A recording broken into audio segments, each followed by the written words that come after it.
বিকেলবেলায় ঘুম থেকে উঠে দেখি বাইরের ওয়েদারটা খুব সুন্দর লাগছে, তাই ছোট্ট করে একটু ভিডিও শেয়ার করলাম তোমাদের কাছে। আর এখন সামার, তাই জন্য ফুল বেশি হয়নি। উইন্টারে আমাদের এখানে প্রচুর ধরনের ফুল চাষ হয়।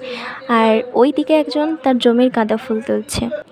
আর এই দিকেরগুলো এক ধরনের ফুল, ওটা বিয়েবাড়িতে স্টিক সাজাতে লাগে, আরও অনেক কাজে লাগে। আর এই দিকের গাছগুলো দেখছো, এইগুলো কোনো ফুল নয়, এটা হলো এক ধরনের পাতা গাছ, যেটাও স্টিক সাজাতে কাজে লাগে, আরও অনেক কাজে লাগে। আর এই দেখো আমাদের ছোট্ট আম গাছ, কেমন আম হয়েছে দেখো। আর এটা আমাদের জামরুল গাছ, ছোট্ট জামরুল ধরেছে গাছ। আর এটা লেবু গাছ, একটাই লেবু হয়েছে, বেশি হয়নি গাছে। আর এটা হলো মৌসম্বি গাছ, যদিও এখনও ফল হয়নি, তাও ছোট্ট ছোট্ট ফুল ধরেছে।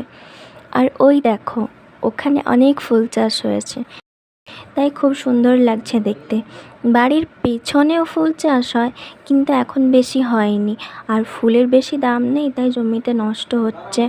আর বৃষ্টিও তো অনেক দিন হয়নি, তাই জন্য ফুলগুলো শুকিয়ে যাচ্ছে। আর ভিডিওটা কেমন লাগলো সবাই জানিও। টাটা।